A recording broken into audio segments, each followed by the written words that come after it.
Salut, c'est Ben et bienvenue dans cette vidéo où nous allons afficher la balance en Ethereum de l'utilisateur.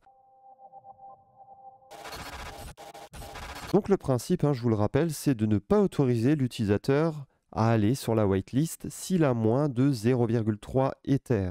En effet, on partira du principe que de toute façon, il n'a pas assez d'argent pour minter le NFT dans les 24 heures ou les 48 heures qui vont suivre lors de la pre-sale et du coup, on ne va pas l'inscrire à la whitelist.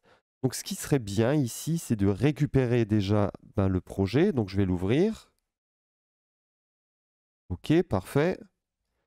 Voilà notre projet, donc on va le relancer. Donc pour cela, je vais aller sur NFT Whitelist, NFT Whitelist, et je vais faire un npm run start.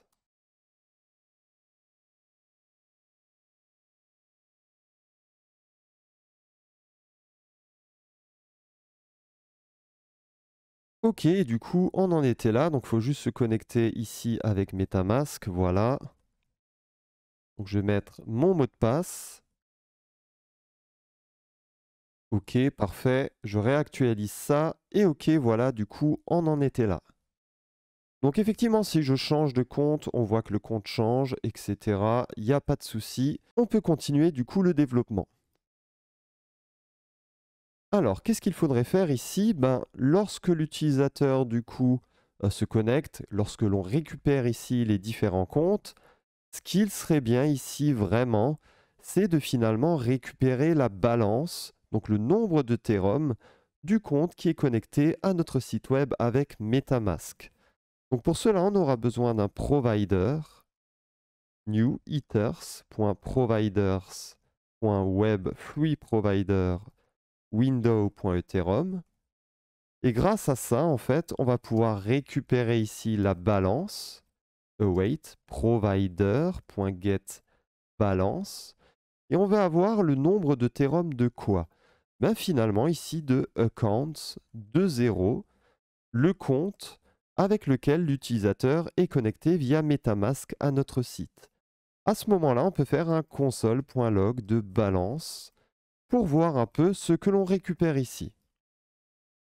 Donc je vais ouvrir la console. Et là, on voit Big Number. C'est quoi le problème ici? En fait, la balance, on la récupère en Wei. Et il faut savoir que 1 Ethereum, c'est 10 puissance 18 Wei. Le souci, c'est qu'en fait, ici, on récupère un nombre qui est trop gros pour JavaScript. Il n'arrive malheureusement pas à le traiter. Mais ce qui est bien ici, avec Ethers, c'est qu'on peut récupérer cette balance, pas en Wei, mais en Ethereum, grâce à une fonctionnalité qui est disponible dans Ethers. Donc, vous avez des utilitaires qui permettent de réaliser certaines choses. Et ici, on a une fonction format Ether. C'est-à-dire que la balance en Wei, je peux la convertir en Ether. Et c'est quand même mieux d'afficher la balance de l'utilisateur en Ether qu'en Wei. N'est-ce pas? Parce que l'utilisateur a quand même l'habitude de voir sa balance en Ether plutôt qu'en Wei. Donc à ce moment-là, si on fait un console.log de balance in ETH, ce que l'on va avoir ici, regardez, c'est désormais réellement la balance de l'utilisateur du coup en Ether. Et on voit qu'en effet, le compte qui est actuellement connecté au site, on voit que sa balance ici, 8.65, j'arrive bien à la récupérer ici dans la console. Et si je change de compte, je vois que j'arrive aussi bien à récupérer la balance du compte avec lequel je me suis désormais connecté. Donc ce que l'on va faire ici, c'est que finalement, cette balance ici en Ethereum, on va venir la placer dans le state balance. C'est vraiment le state balance ici qui va contenir la balance en Ethereum de l'utilisateur. Donc ici, je peux faire un set balance balance in ETH. OK. Donc là, je rentre bien la balance de l'utilisateur qui est connecté à mon site via MetaMask dans le state balance. Donc maintenant, ce que je peux faire, c'est afficher un petit paragraphe à condition effectivement que j'ai bien récupéré la balance. Si je l'ai récupéré, je vais l'afficher dans un paragraphe. Et là, je vais par exemple dire you have un certain nombre de théromes, du coup, on your account. OK, parfait. Donc maintenant, on a un petit souci. Pourquoi? Parce que ici, si l'utilisateur est connecté, alors on fait quelque chose. Et s'il n'est pas connecté, on fait autre chose. Et si on fait quelque chose s'il est connecté, en fait, il faut qu'il y ait qu'un, comment on peut dire ça? Qu'un fils, qu'une balise fille à ce point, en fait, d'interrogation. Donc ici, je vais venir placer ça directement dans cette div-là. Voilà. OK, parfait. Donc en effet, si l'utilisateur est connecté, on passe dans cette unique div qui affiche deux choses ici, l'adresse avec laquelle la personne est connectée et enfin le nombre de théromes qu'il a sur son compte. Et sinon, on affiche you are not connected, hein, etc. Donc on va venir un peu tester ça et puis on voit déjà que là, ça fonctionne bien. Donc là, on va changer de compte. Et en effet, on arrive bien à récupérer les différentes informations. Donc maintenant, ce qu'il serait intéressant, c'est de préciser à l'utilisateur que s'il n'a pas au moins 0,3 Ethereum sur son compte, alors malheureusement, on ne l'ajoutera pas à la whitelist. Donc ça, on peut le faire ici. Donc ce qu'on peut dire ici, c'est que si la balance est strictement inférieure à 0,3, alors on va afficher par exemple un span avec une classe info. Alors, il faut savoir qu'en React.js, vous ne mettez pas classe, vous mettez class name. Voilà, c'est la petite astuce à connaître. Donc ici, en effet, voilà, je vais mettre du coup un petit texte qui dira du coup you don't have enough ETH on your account to go on our whitelist. Alors désolé pour l'accent, hein, il n'est pas très bon. Ok, donc là on a une petite erreur. Alors ce que je voulais faire aussi, c'est tout simplement faire ça comme ça. Voilà, bien sûr, ici il faut que je ferme le paragraphe. Ok. Et du coup, la fermeture du paragraphe ici, je vais juste l'enlever.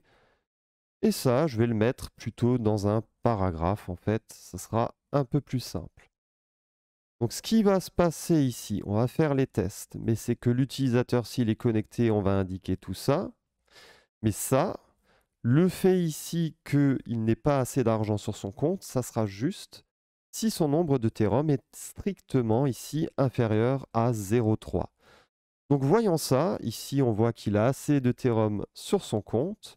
Et par exemple, si je vais sur un compte ici qui a moins de 0,3 Ethereum, on va voir que ici, on a en effet une phrase qui nous indique que l'utilisateur n'a malheureusement pas assez d'argent pour aller ici sur la whitelist. Ok, parfait. Donc maintenant, ce qui serait intéressant, c'est d'améliorer un peu la propreté ici du code. Et pour ce faire, on va créer un nouveau composant dans lequel on va venir placer tout ça.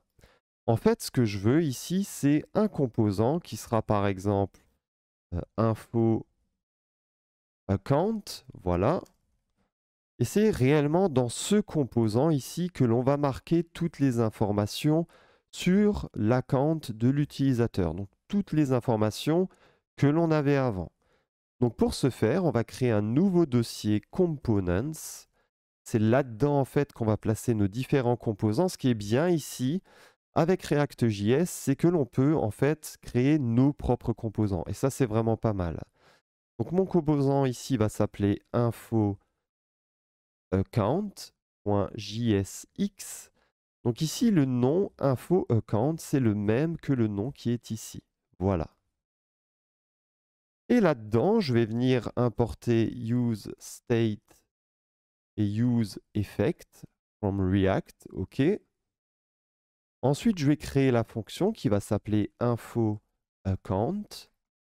Là-dedans, on aura un rendu. Hein, donc, on va avoir une div qui va permettre ici de placer les différentes informations d'ailleurs que je viens de coller, copier juste avant. Donc je vais les coller là-dedans. Voilà. OK, parfait. OK. Et ensuite, il faudra bien sûr ne pas oublier de faire un export default info account. Voilà.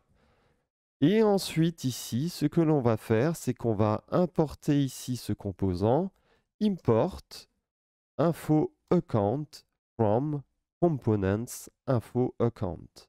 OK. Donc maintenant, ici, pourquoi il râle? Ben, il râle tout simplement parce que ici, dans info account, j'ai le loader, j'ai la variable aussi accounts, j'ai la variable balance, mais le problème, c'est que dans ce composant ici, il ne connaît pas ces variables. Donc il faut absolument les transmettre. Et ça, en fait, c'est la notion de props en React.js. Donc ici, je vais transmettre les accounts à ce composant. Je vais transmettre la balance à ce composant. Et je vais transmettre le loader à ce composant. OK. Et maintenant, ce que je vais pouvoir faire, c'est récupérer ces différentes variables par le biais des props. Et tout ce que j'aurai à faire, c'est du coup mettre props, point, devant chaque nom de variable. Donc là, je vais vraiment transmettre des variables de composant en composant. Voilà, donc là, je mets un props, ici aussi, et puis là, et je crois que c'est tout. Alors juste une petite erreur que j'ai faite, ici, c'est pas render, c'est return. Voilà. Et là, on voit que désormais, ça fonctionne bien, je n'ai pas d'erreur, donc je vais venir tester ici mon application. Et puis, vous voyez effectivement que ça marche toujours bien comme avant. Ok, parfait.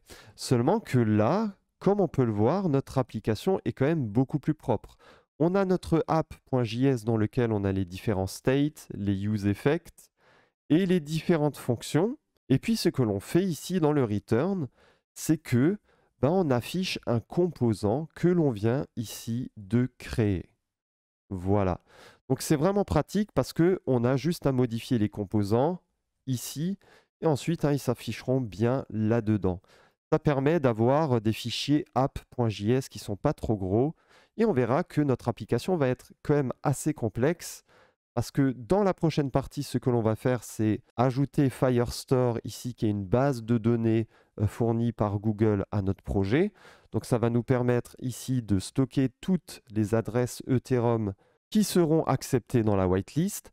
Et ensuite, on fera aussi une interface d'administration pour venir éventuellement ajouter des adresses dans la whitelist, par exemple des adresses de vos amis. Et aussi, on pourra supprimer des adresses de la whitelist. Voilà, mais ce que l'on va faire avant tout dans la prochaine vidéo, c'est surtout permettre à l'utilisateur de s'ajouter à la whitelist. On va faire plein de contrôles pour voir s'il a toujours assez d'Ethereum sur son compte, pour voir si son adresse n'est pas déjà dans la whitelist, pour voir aussi si la whitelist, la taille de la whitelist n'a pas été dépassée, parce qu'on va limiter ça pour faire un effet de hype. Et c'est pourquoi je vous donne rendez-vous dans la prochaine vidéo. À bientôt. Ciao, ciao.